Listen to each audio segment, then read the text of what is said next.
no he podido entender todavía si es un tema de que siempre está en un proceso de transformación o está en un proceso de extinción o cerca de ella. Ya está manifestado de que la generación actual tiene un coeficiente intelectual menor que la generación anterior, ¿cierto? O sea, eso ya está documentado. Entonces, digamos que la capacidad de pensamiento crítico, Casi que el cerebro funciona como un músculo, lo que no se usa se atrofia. entre más IA haya, también más IA consumimos y también más IA detectamos. Entonces, yo creo que la moneda de ahora va a ser lo real. O sea, cuando un bien lo tiene todo el mundo, deja de ser original. Entonces ya normalmente la gente que tiene dinero, las marcas, hacen cosas orgánicas. Mi relación con el dinero siempre ha sido secundaria. El que cree que el dinero puede hacerlo todo por él, hará todo por dinero.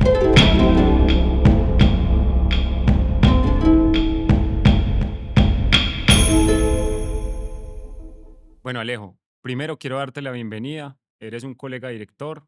Tenemos un contexto ya de casi 15 años. Recuerdo que nos conocimos en un videoclip de Piso 21. En ese momento mi hermano y yo estábamos haciendo como las fotos y el detrás de cámaras de un video, pues antes de que Piso 21 se volviera tan famoso. Entonces, yo te quise invitar aquí a Sensei como para que hablemos de un tema que nos compete mucho a los dos, Alejo, y es el tema de todo la evolución que ha tenido la industria audiovisual, porque vos llegaste hace 25 años, me contabas ahorita, y yo llegué hace más o menos 20 a la industria. Ambos fuimos personas que empezamos muy jóvenes. Entonces, lo primero que te quería preguntar, Alejo, es cómo fueron tus inicios en el mundo audiovisual y también como que empecemos a hablar de eso que te acabo de contar. Bueno, Juan, muchas gracias pues por la invitación, muy chévere. Sí, nos conocemos hace unos 15, 16 años, pero yo previo a eso, porque eso pues ya era en Medellín, yo trabajé antes en Bogotá en Canal Caracol, en Buenos Aires también en Argentina, muy televisión, y antes de eso, o sea, mis inicios fue en el 2001 en Estados Unidos, Ok. en Miami, entonces trabajamos con comerciales y videoclips. Mi jefe era Simón Brand, en esa época él tenía, no sé, 30 años, y yo era un practicante. Y pues me tocó ver cómo era la industria en esa época, porque en esa época ni siquiera existía el HD. Entonces, uno tenía solamente la opción de hacer algo o en video, que era muy, por decirlo así, ochentero, Sí. o Y era un hacerlo material muy precario. muy precario. Pues sí, sin resolución y todo. Y en cambio el cine, pues todavía el cine sigue funcionando en 35 milímetros. Entonces, nosotros todo lo hacíamos con 35 milímetros y a mí me tocaba pues hacer toda pues vivir eso y ver todas esas transformaciones en esto que te acabo de contar. Y bueno, y pues me tocó una crisis muy dura porque me tocó las Torres Gemelas allá. Entonces, Pero estabas en Nueva York, no, literal. no, O estabas yo estuve en en Nueva York Miami. unos meses después, pero no el día que sucedió eso estaba en Miami, pero eso fue un caos a nivel, pues, de industria, porque yo me acuerdo que ellos estaban, pues, mis jefes estaban en los Grammy y les tocó quedarse allá una semana, todo los vuelos cancelados y las ventas, o sea, eso fue un periodo largo de varios meses, El mundo ya no quería entretenerse, ya el mundo quería saber qué estaba pasando con la guerra. Mira, eso es una pregunta muy bacana para demostrar que la emoción es la que fija el recuerdo. Entonces, por ejemplo, le preguntan a una persona qué estaba haciendo durante los atentados del 9/11. Entonces, en mi caso, que tengo creo que 10 años menos que vos, yo estaba en el colegio. Entonces, yo recuerdo que en la mañana yo estudiaba en el Salazar y Herrera, un colegio acá de Medellín. Entonces, en la mañana, como que vimos en las noticias caer los aviones, tan, entonces toda la mañana como pegados del televisor y ya subiendo para el colegio en la tarde, todo el mundo hablaba de eso, ¿cierto? Eso era muy impresionante.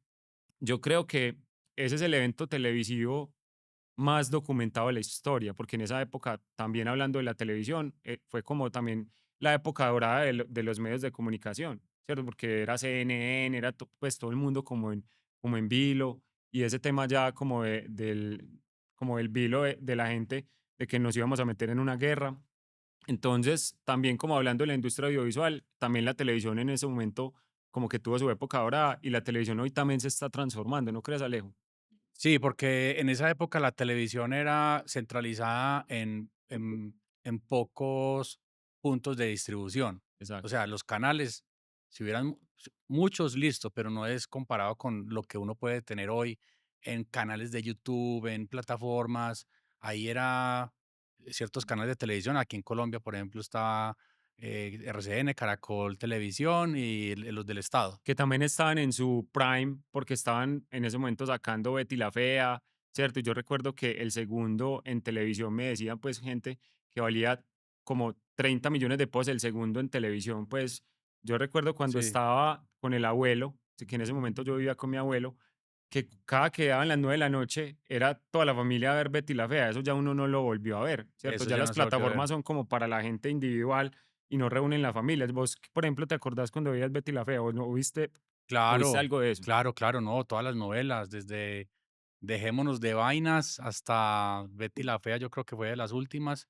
No fue muy de novelas, pero sí de comentar en los espacios sociales que si viste el capítulo de ayer o Sí, que qué en haría don Armando, sí, que sí, sí. sí, sí, sí, O sea, y no que es ese Daniel HP. y no verlo era estar como fuera de la conversación. Exacto, En cambio, ahora, hoy, tanto en la parte visual y también diría que hasta en la música, ya se dispersó, porque ya todo es nicho.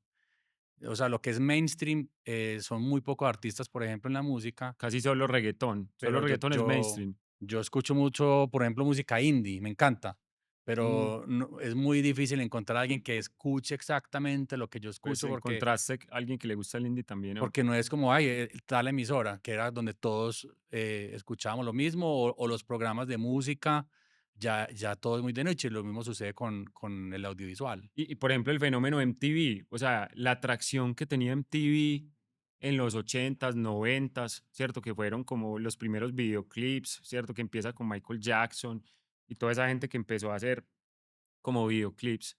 Y ya hoy los canales de música no tienen tanta relevancia. Vos me contabas hace poquito que Simón Brand le tocó la época de ese MTV y HTV y que hicieron muchas cosas ahí, que eso les dio mucha firma como directores. Sí, yo me acuerdo que de mis primeras experiencias, él acaba de hacer un video para Jessica Simpson y se habían Wow, un artista gastado impresionante.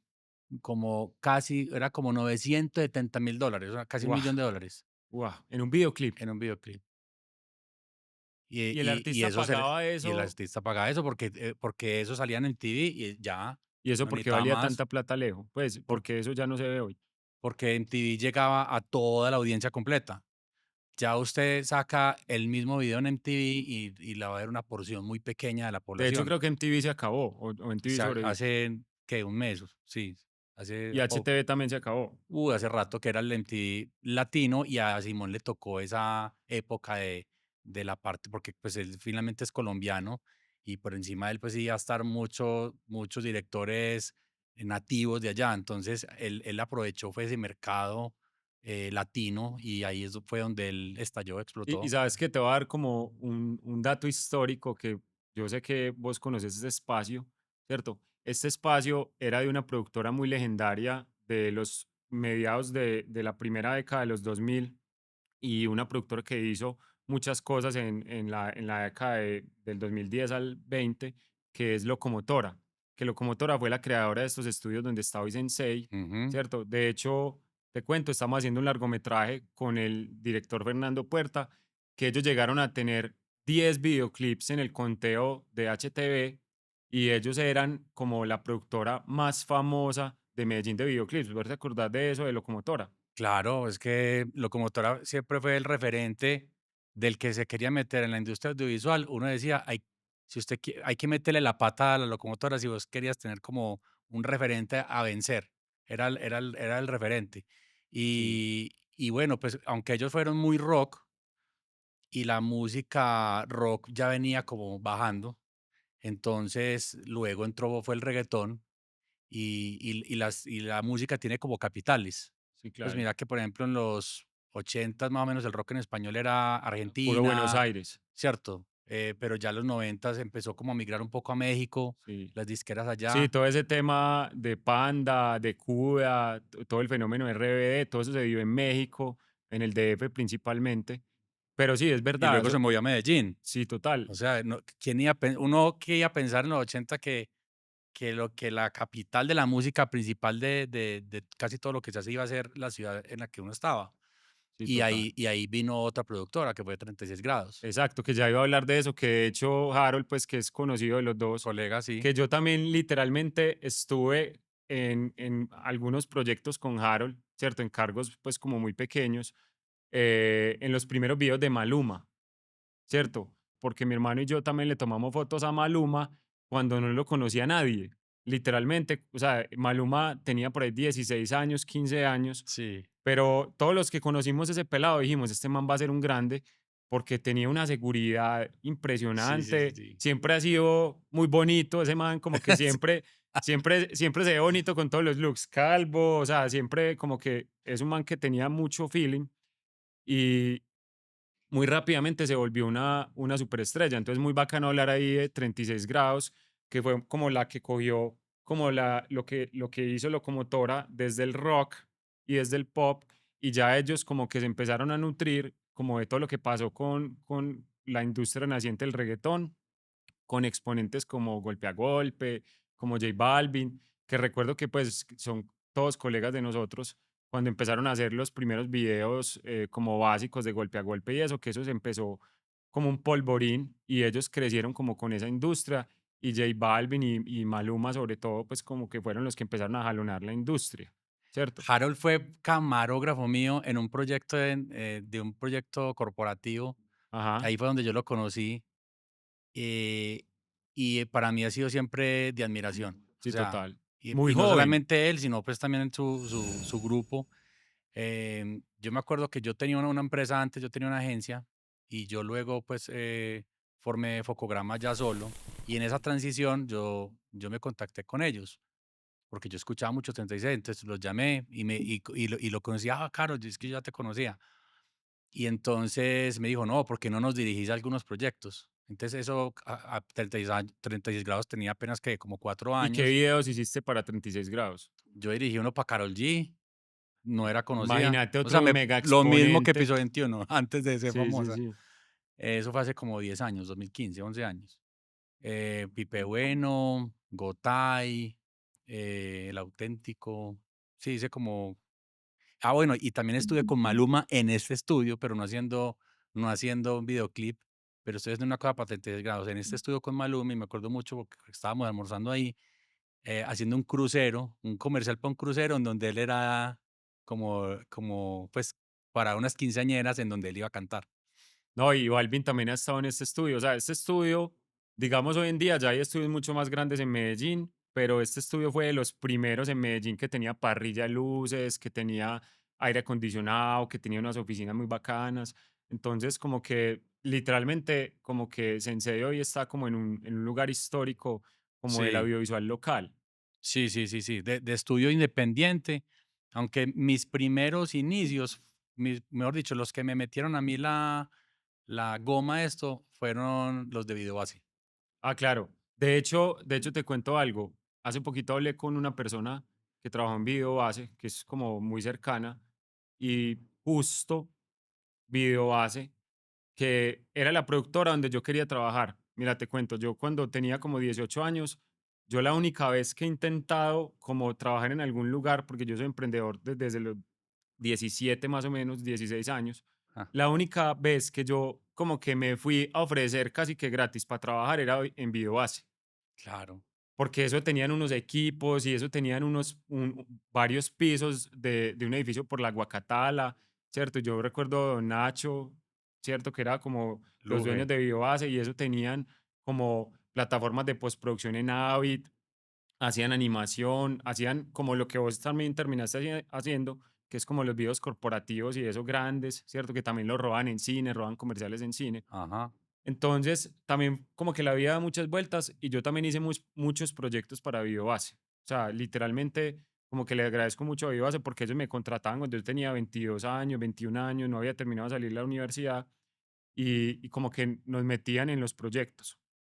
Y ya, digamos que ese aprendizaje sirvió mucho también para hacernos conocer y ya como que empezamos, mi hermano y yo, la productora, pues en esa época que siempre ha sido dual, que pues ¿por qué dual? Porque era un fotógrafo y un videógrafo y dos hermanos gemelos. Mi hermano hoy sigue siendo muy teso en fotografía, pero se dedicó como al mundo de los carros, ¿cierto? Porque le gusta mucho como ese tema. Entonces, muy bacano como se van dando las historias, ¿cierto? Entonces, como que esto es una catarsis muy bacana.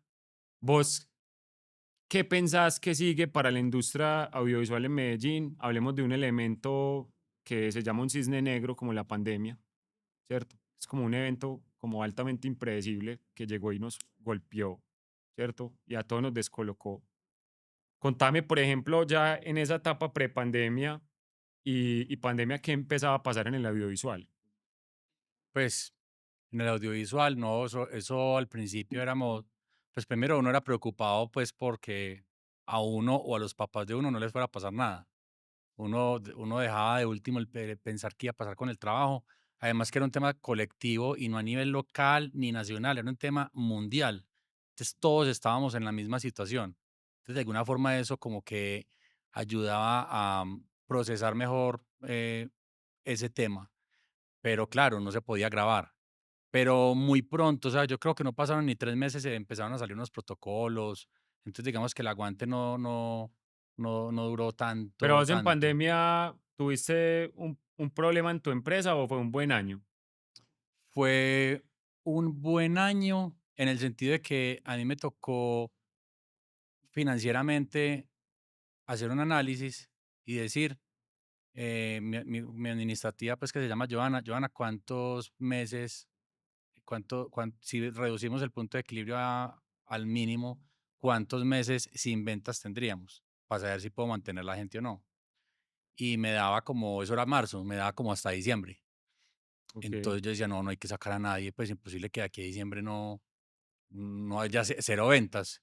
Y entonces, claro, todo al piso, cancelamos seguros, pues hicimos todo así muy agresivo y nos dio como para navegar en eso. Creo que he tenido años peores, donde no ha habido una pandemia. Ok. Porque ya uno, cierto, por otros temas que uno gasta más o A mí sí Alejo me fue como los perros en misa, pues debo confesarte, porque yo en ese momento mis negocios más grandes no eran las productoras, sino que era la publicidad. Que yo, pues además de estudiar periodismo, estudié publicidad y siempre me ha gustado como el marketing orgánico y de comunidades. Entonces tenía dos agencias de publicidad en el edificio C13, que es de los edificios más bacanos de Medellín, ¿cierto? Entonces a mí me tocó pagar un año arriendos carísimos de dos oficinas vacías y el equipo en teletrabajo. Y la gente, pues, yo ya tenía contratos firmados y la gente no me cedía, literal. ni O siquiera sea, el de no, arrendo. no, entonces yo era pagando arriendos carísimos, pagando una nómina, en ese momento teníamos más de 20 personas y pagando como, o sea, todo lo que es nómina y nosotros hasta acá. Entonces, los clientes de la agencia se empezaron a quebrar muchos, mucha gente del retail, mucha gente como que se colgó de pagos. Entonces, mi negocio como que empezó a tambalearse.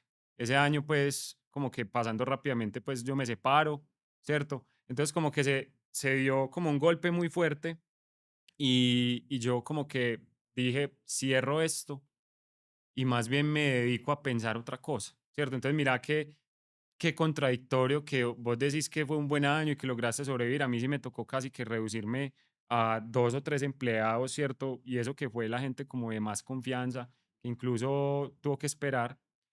Y ahí empezó como un proceso muy de catarsis, ¿cierto? Entonces, a mí la pandemia me ayudó como a entender de que este negocio estaba en un cambio fuerte. No sé si vos empezaste a notar como en esa época que este negocio ya estaba volviéndose muy distinto. Sí, o sea, ha sido gradual, pero cada vez es más acelerado.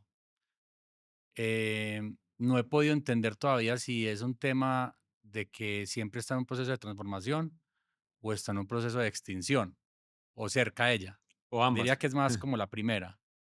Em, Porque ¿dónde se empieza a ver esas primeras evidencias? En tener tecnología cada vez más asequible. Entonces, claro, en la época donde uno hacía comerciales en 35 milímetros, el costo era muy alto en todo el proceso de producción y también era muy difícil que un negocio nuevo intentara montar un negocio de esos porque requería una inversión muy alta en equipos. Sí, yo recuerdo que vos te compraste unos equipos que le metiste como 300 millones de pesos, una red que no la tenía nadie acá, una óptica de cine. Contame, por ejemplo, en qué año decidiste hacer esa inversión y hoy, por ejemplo, si ese tipo de cosas las agradecen los clientes, ¿cierto? Porque creo que teníamos una conversación específicamente de eso, pero yo creo que vos la contés.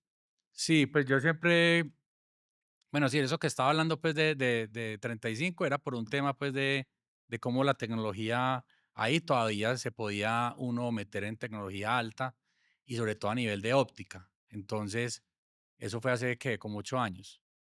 Em, pues digamos que ya está súper librada, pero Sí. sí en esa época mi intención era, quiero ser una productora que tenga una estética Sí, como que tenga un diferente. formato como muy cinematográfico, que sea como un manifiesto de poder y de que pues no todo el mundo tiene esto acá y me voy a coger los mejores comerciales, voy a trabajar con las mejores agencias, que de hecho lo hiciste, Porque ¿cierto? todo el mundo trabajaba era con DSLR.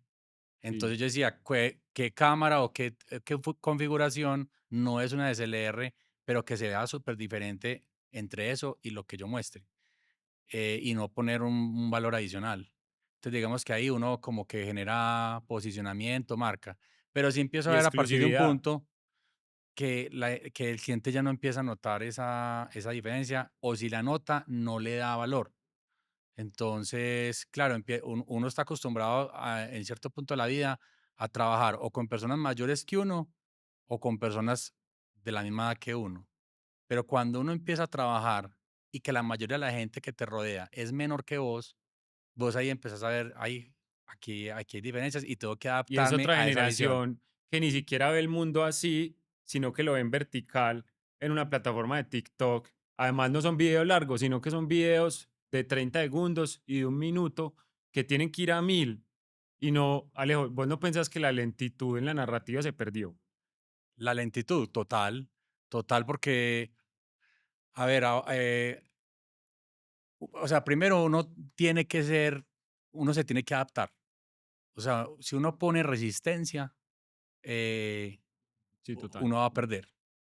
Sí, Por claro, más cariño y nostalgia, total. ¿cierto? Y uno ya tiene un aprendizaje que hay que desaprenderlo para Y hay empezar a que ser aprender otras cosas. resiliente, hay que ser más como maleable y las industrias y los cambios de mercado son mucho más poderosos que lo que nosotros podamos ser, pues como negocios pequeños y como directores, como con un poder muy irrelevante al lado de un mare magnum de mercado, pues que se lo lleva a uno y no pregunta.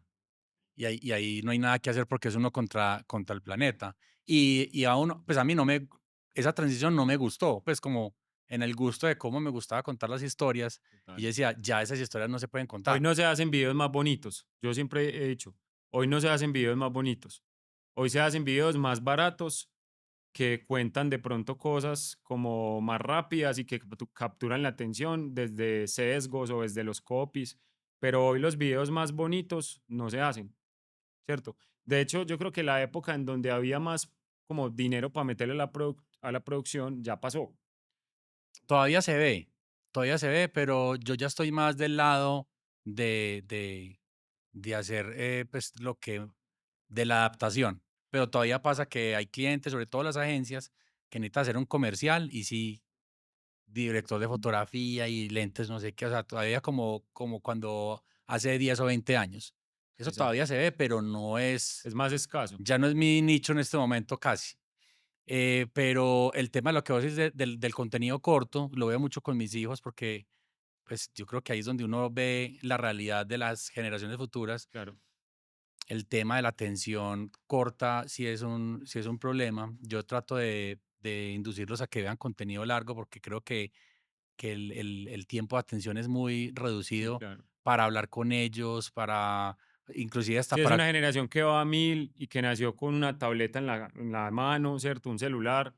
Sí, Y eso incluso en Sensei también hemos hablado de dopamina, hemos hablado con expertos súper tesos y literalmente desde la neurociencia como que ya está manifestado de que la generación actual tiene un coeficiente intelectual menor que la generación anterior, ¿cierto? O sea, eso ya está documentado.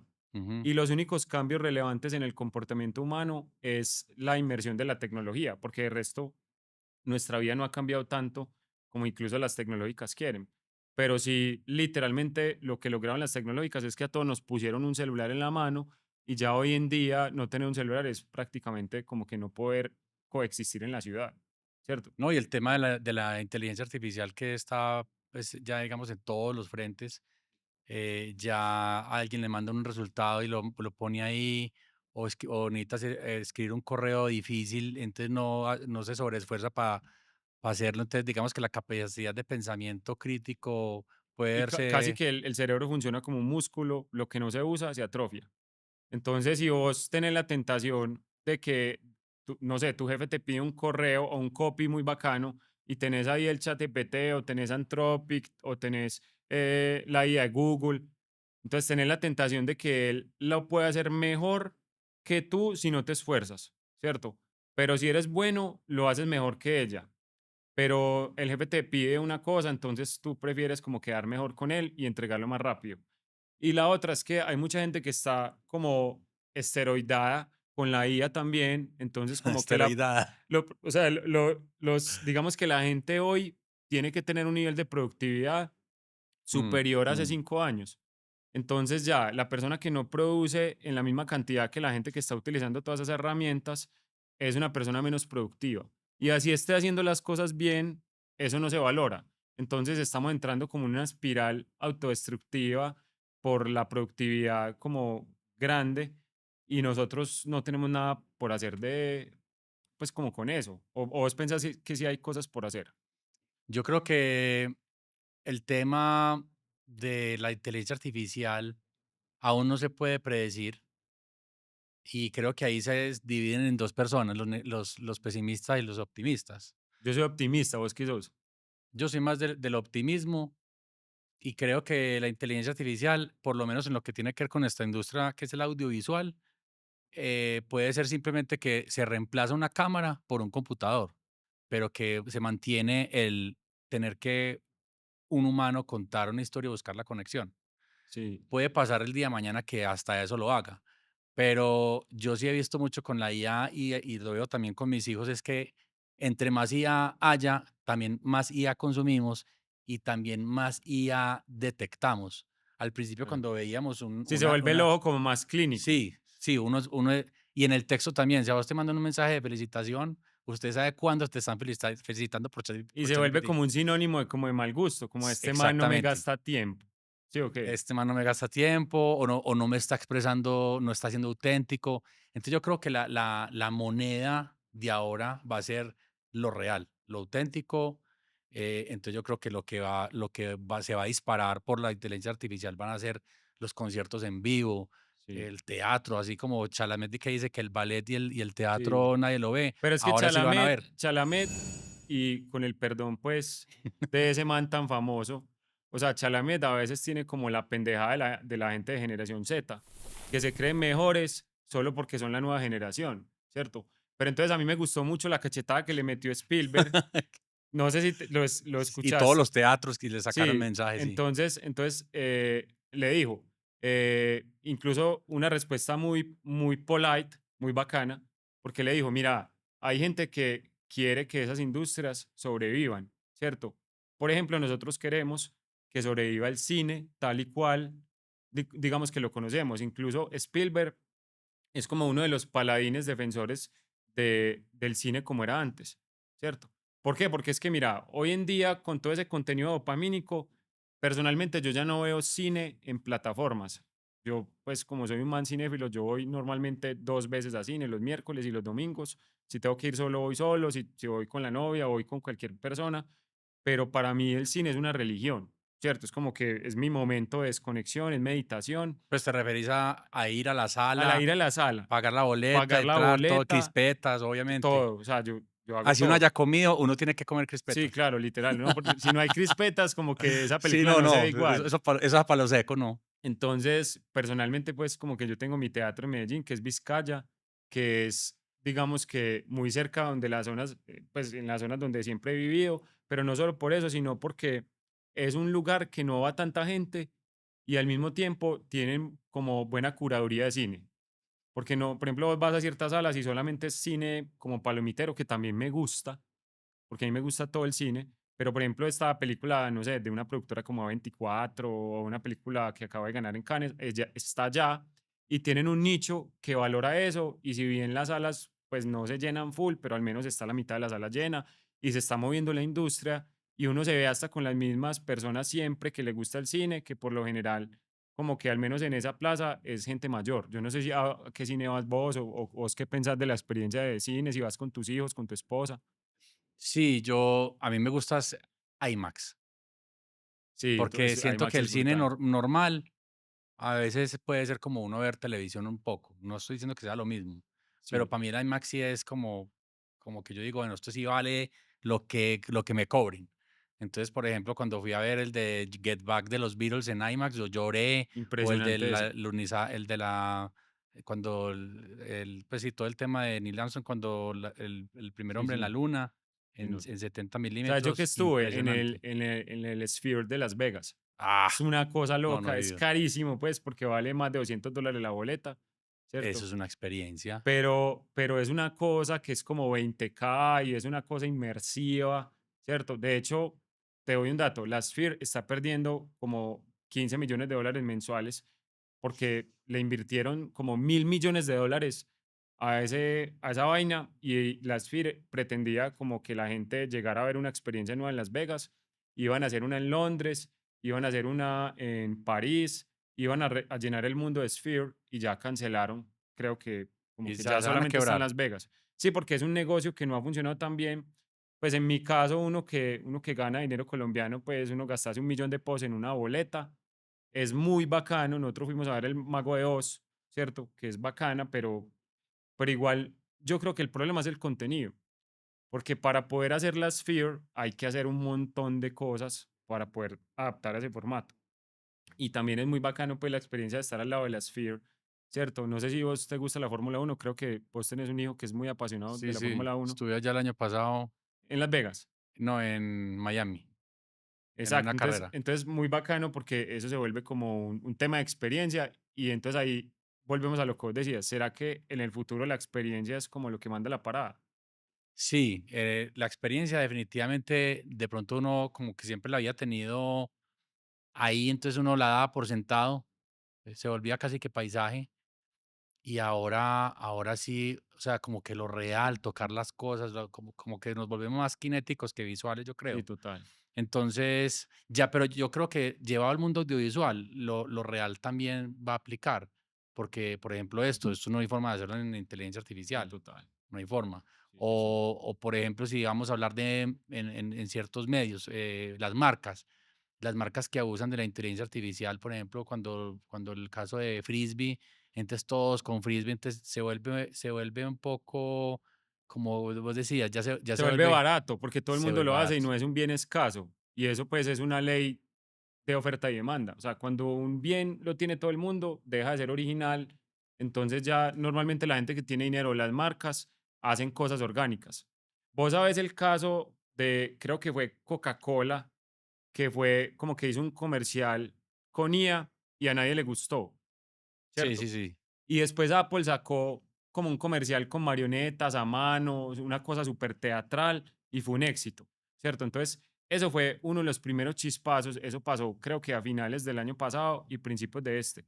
Y eso fue como uno de los manifiestos de la gente en donde la gente dijo, es que queremos lo real. O sea, por más de que hagas perfecto el comercial de Coca-Cola, a nosotros nos gusta es como los comerciales del osito, ¿te acordás del osito polar de Coca-Cola? Pues como que esos comerciales que lo ponían a vibrar aún y que valían un urgo de plata, ¿cierto? Pero ahorita ya como que lo hace un pelado desde un computador por allá en el tercer mundo y perfectamente como que lo puedo hacer y a ese pelado le pagaron $2.000 y una marca que monetiza millones de dólares está pagando $2.000 y está matando las industrias. Entonces mira como eso que está pasando tan paradójico.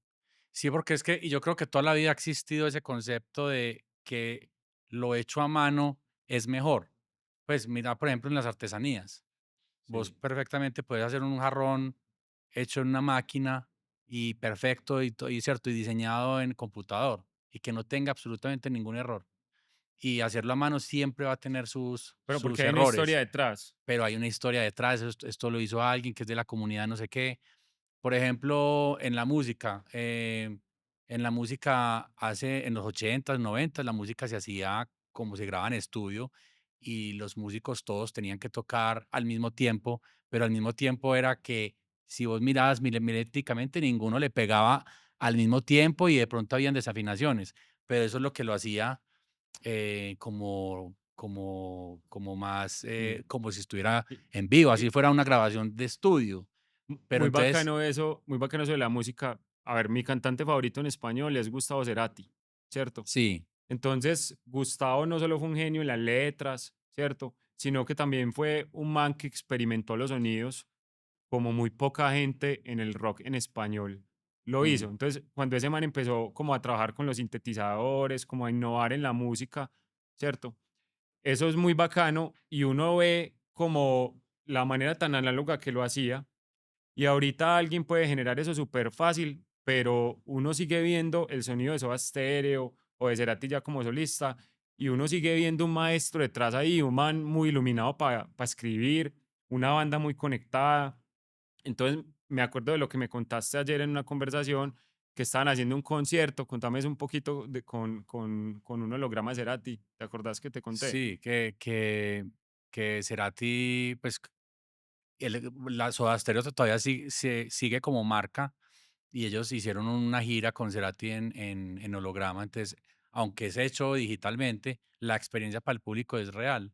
Y también lo tiene el grupo ABBA, que montó una harina Sí, sí, sí. creo que en Londres, y eso son funciones diarias donde vos los ves como con el aspecto Sí. de cómo eran ellos en los 70s. Pura nostalgia generacional, ¿cierto? Entonces, claro, imagínese uno ver, pues sí, a Queen así, uno iría. Y el tema de lo sintético viene desde, yo creo que desde el 2000 con todos estos programas, por ejemplo, en música, el Autotune, hay otro que llama no sé qué Detective, que lo que hace es como que la gente se volvió obsesiva con poner que las baterías y todo fuera en el tempo Sí, total, exacto. todo es muy perfecto. Y el autotune como que le permitió a la gente pensar que los reggaetoneros cantaban bien. No, ¿no crees eso?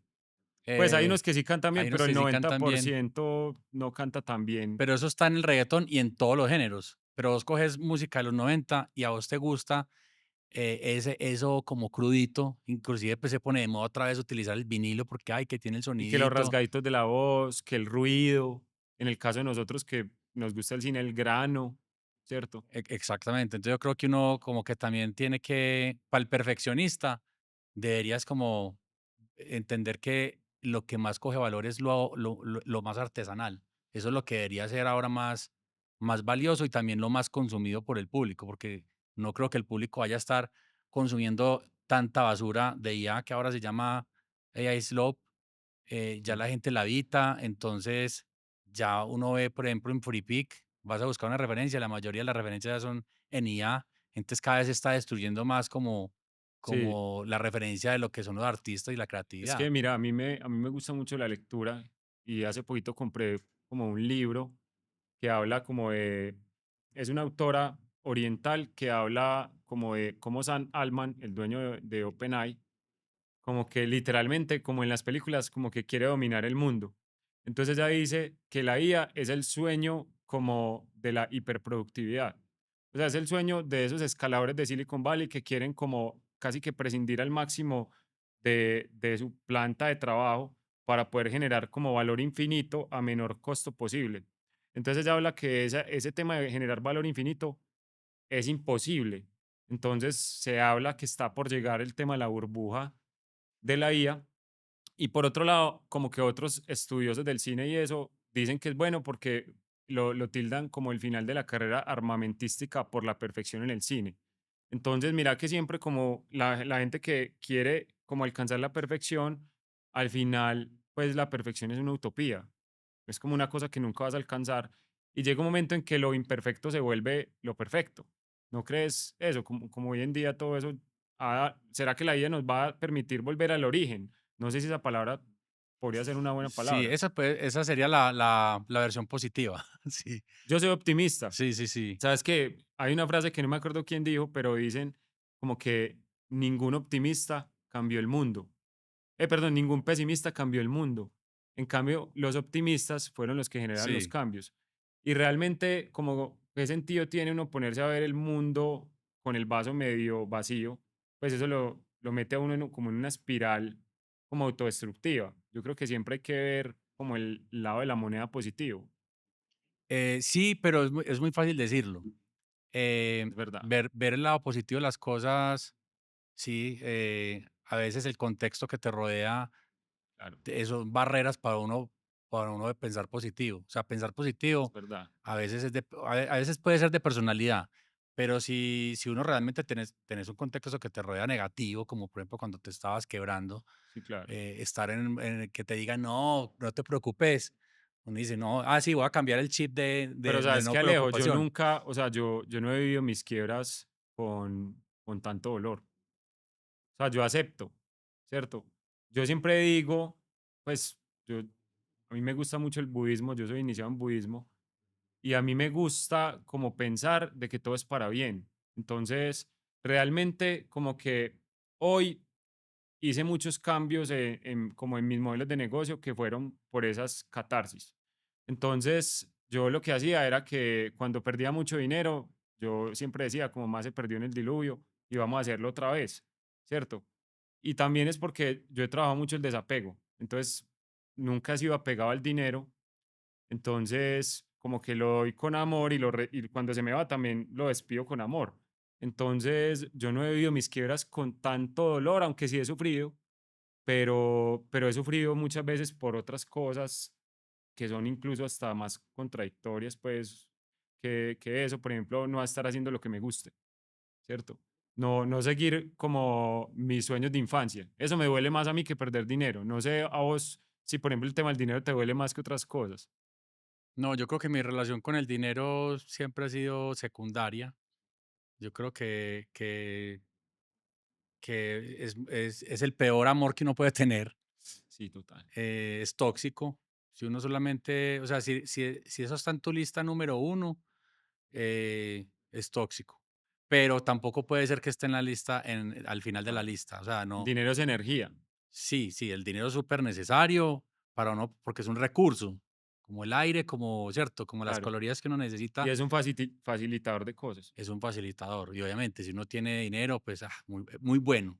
Pero Sí. si uno realmente tiene el amor puesto ahí, yo creo que uno sufriría mucho porque yo creo que son muy poquitas las personas que siempre lo han tenido.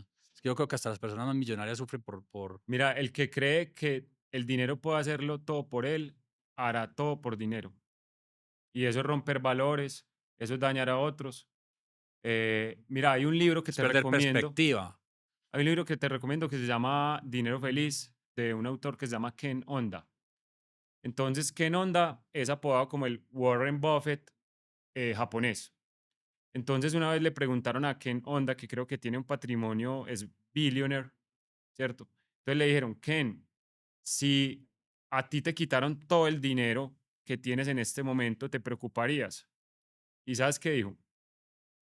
Dijo, no me preocuparía en absoluto, porque he dado tanto que en menos de una semana los amigos que he hecho ricos me llamarían y me dirían, Ken, toma estos 20 millones, Ken, toma estos 100 millones y rápidamente volvería a ser rico.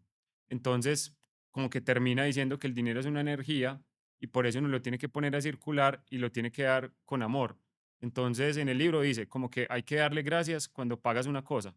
Entonces, por ejemplo, yo además de eso vi el curso, entonces siempre que yo pago, doy gracias, ¿cierto? Y eso siempre se devuelve. Y realmente desde que empecé a pensar así, como que el dinero cambia de manos y vuelve fortalecido. Entonces, por eso esta plataforma como que siempre se va al mundo japonés, porque esa gente como que tiene una macrovisión del mundo, una cosmovisión como mucho más orientada en el equilibrio.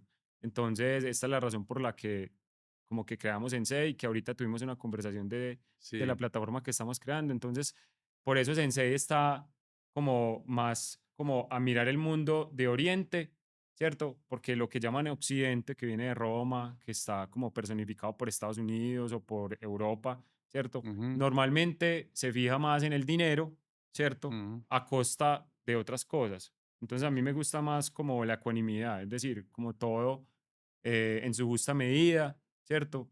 Entonces, esta es una de las razones por las que creamos esta plataforma, por las que estamos haciendo ese podcast, por las que te invité a, pues, a conocer los estudios y con eso quisiera terminar. No, te agradezco mucho la invitación. Estaba muy chévere el proyecto, como lo presentaste, como lo tenés visualizado. Ojalá pues le llegue a muchas personas y que puedan pues como tener contenido para cambiar formas de pensar, de pronto tener otros ángulos, otras perspectivas, o inclusive pues mejorar o cambiar vidas. Exacto. Entonces, pues ahí tenés, digamos, como también una responsabilidad y un poder que es influenciar en un montón de mentes. Entonces, Alejo, ya cierro con una invitación también a los colegas directores que incluso mencionamos acá, ¿cierto? Como a que vengan y miren cómo podemos como hacer infoproductos. Nosotros somos una empresa de infoproducción que lo que hace es monetizar y hemos montado pues unas plataformas muy exitosas en Colombia. Entonces quería hacerte una invitación a ver si de pronto como que se te ocurre algún proyecto para monetizar y también una invitación como extendida a los colegas porque nosotros creemos que hoy se puede agregar valor, ¿cierto? A través de las historias. Y a ti te pueden quitar todo, pero no te pueden quitar tu historia personal. Entonces, por eso esta productora se fue al cine. Tenemos un largometraje en preproducción que esperamos pues como ganar premios, si no ya lo queremos financiar como con el ecosistema de plataformas. Entonces, hoy en día nosotros nos vamos a las plataformas y nos vamos al cine. Entonces, pues yo estoy invitando acá a los colegas directores a Ujú. que sepan que esta es una productora que pretende como crear una industria de cine de un formato más pequeño, hacer películas por menos de 100.000, $200.000, que eso es ridículo pensar en Estados Unidos, eso te vale un actor de reparto, ¿cierto? Pero pensar que en una ciudad como Medellín se puede crear una industria y que con $200.000 puede robar una película con estándares de cine y podemos recontar las historias de Latinoamérica y ser como una A24 como latinoamericano-colombiana. Entonces, te quiero invitar como a ese sueño, Alejo, y también agradecer pues, por esta presencia que me sirve mucho a mí como para generar conciencia con los colegas y también que este contenido va a salir en otras plataformas muy conocidas pues a nivel nacional y que esto sea también un manifiesto de la industria de que vamos a sobrevivir y no solamente vamos a sobrevivir, sino que vamos a trascender y vamos a montar un modelo, porque qué bacano el sueño de que Medellín no solo sea la meca, por ejemplo, del reggaetón o de la industria musical, sino también del cine. Pues qué bacano hacer ese, como ese intento o esa epopeya. No sé vos cómo ves esa visión, Alejo, ya para terminar. Sí, yo creo que es muy posible y también pues como animar a la gente a que lo haga porque pues hace 20 o 30 años hacer cualquier cosa audiovisual y no solamente cine significaba irse de la ciudad. Y uno ve que ahora la ciudad está más profesionalizada, cada vez hay más gente interesada en trabajar y vivir de contar historias. Hay artistas y que haya espacio también para el arte. No todo tiene que ser en Medellín trabajar para un conglomerado, para un grupo, que también haya espacio para contar historias y que realmente pues haya un ecosistema que sea pues sostenible y que la misma ciudad lo pueda, pues, como soportar. Listo. Bueno, Alejo, ¿Listo? agradecerte por esto. Dale, Muchas que estés muy gracias. bien. Bueno.